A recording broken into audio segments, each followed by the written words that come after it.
Okay, this is the nature of relationships in different cultures.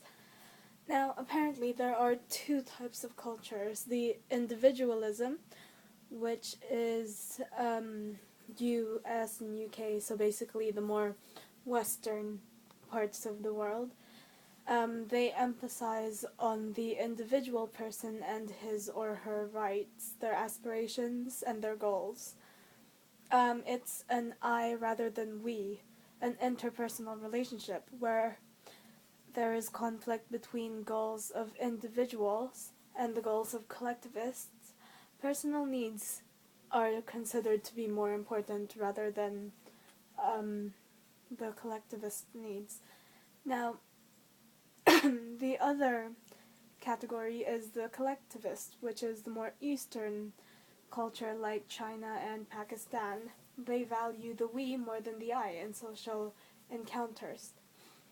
So basically, to them, a marriage is not a union between two people, but a union between two families. Now, relationship in different cultures. Um, in well, in the more Western side of the world, people would tend to date and then get married, whereas in the Eastern side of the world, they tend to have arranged marriages. So basically, as in the book, it says, in the Western world, young men and women are expected to date, fall in love, and then decide whether or not they should get married, with or without parental consent. In contrast, in many collectivist societies, the traditional system of mate selection is characterized by a marriage that is arranged by families of two individuals. Now, Qureshi, Qureshi, identified three main types of arranged marriages: the planned type, where parents would plan the entire process based on family and community factors. The bride and groom may not meet until the day of the wedding. Chaperoned interaction, where the children, usually males, tell their parents about what their desires, and the parents try to find someone who matches them. And the joint venue type, where both parents and children are involved in selecting a mate. Open dating will be involved as well. Now, cultural differences in romantic love. In almost all of these societies, young lovers talked about passionate and romantic love. They recounted tales of love and spoke of anguish and infiltration. Now, Jankowiak and Fisher, Jankowiak, IAK, and FISCHER, concluded that romantic attraction is a distinction emotional motivation system present in all human beings. Basically, everyone in the world is romantic somehow. All human beings, regardless of their cultural background, and they appear to crave romance and experience the same heights and lows when they find it. Now, marrying for love. Allegert and Widerman, ALLGEIRIERT and WIEDERMAN, asked U.S. college students if a boy or a girl had all the qualities you desired for, would you marry this person if you were not in love with him or her? They found that only 14% of males and 9% females said that they were considering marrying someone that they did not love. Now, Spreacher et al. Asked American, Japanese, and Russian students the same questions. Now, the Japanese were apparently as romantic as the Americans and expressed the reluctance of marrying in the absence of love. However, the Russians, on the other hand, were far more practical about marriage, and particularly in women, were far more likely to settle for a loveless marriage, provided all the other requirements were met. Similarly, Levine et al. Found that only in traditional collectivist cultures such as Thailand, India, and Pakistan were students willing to compromise and marry someone that they did not love. Now, cultural differences in online relationships. Hume and Hara studied the role of self-disclosure in relationship development over the internet in 3 different cultures: Korea, Japan, and the US. For all 3 cultures, self-disclosure was directly associated with online relationship development. However, increased self-disclosure was related to increased level of trust in the other person only for the Americans. Research suggests that self-disclosure is not always gradual and can sometimes take the form of a quick revelation without any form of relational commitment to the other person. The internet provides an ideal context for quick self-disclosure in which people may break the rules that typically govern self-disclosure.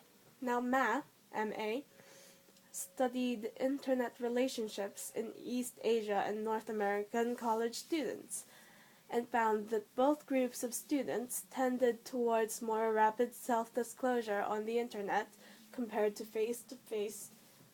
with face-to-face interactions. Basically, Math found that with East Asian and North Americans, they tend to talk about themselves personally over the internet rather than with people face-to-face. Now, permanent or impermanent relationships, the issue of divorce. Almost all cultures have provision for divorce, although there is a greater stigma attached to divorce in cultures with traditional marriages. Now, Huang, Huang, outlines some of the key influences on divorce in these countries.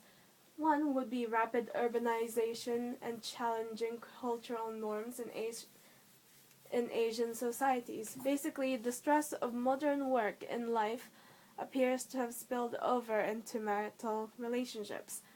Another is enhanced choice through educational/employment opportunities in Asian women. Basically, as Asian women have become better educated and more economically dependent, they have more choice about whether to leave an abusive relationship or an unacceptable relationship. Loosening of social control over marriage. In many Asian countries, traditional community and extended families are losing their influence over couples. Increased leniency in divorce laws, which states that there is a positive correlation between reduced legal restrictions on obtaining divorce in many Asian countries and rising divorce rates in these countries. The importance of romantic love. Gradual decline in arranged marriages. So Western media has also influenced many young Asians to adopt a more Western-style conceptualization of love. And finally, growth of individualism.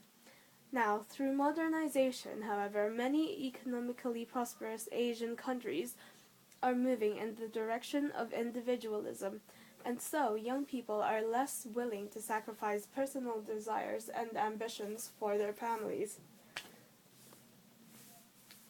Some of the evaluations include individualism versus collectivism, where research over the last 10 years or so has begun to cast doubt on the usefulness of this distinction. For example, Lee and Lee et al. Compared attitudes towards various types of relationships for people from Canada, individualists, and China and India, both collectivist societies. It showed that very few differences between Canadians and the Chinese, but it did show a difference between Chinese and Indian samples. Other research have attributed the lack of expected cultural differences in studies to methodological issues. Now, voluntary or involuntary relationships is another evaluation point. Among many immigrants, communities appears to have been a gradual transition from the traditional patterns of mate selection towards a more westernized approach of choosing one's own partner, although still with parental consent. Now, one of the last evaluation points is choice related to satisfaction.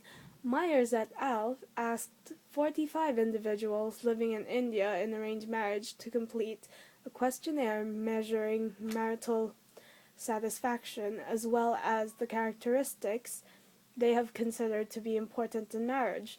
Their responses were then compared with those from individuals living in marriages of choice in the U.S. The most significant finding of this study was that there were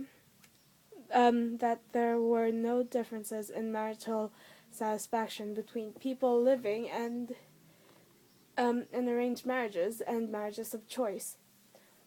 Basically, there's no difference between those who are arranged to be married and those who chose their own partners in order to get married. Now, the last point is permanent or impermanent relationships. Now, the relationship differences found in a range of cultures may not be a product of Western versus non-Western differences, or even individualist versus collectivist features, but rather these differences may be a product of increasing urbanization in societies around the world.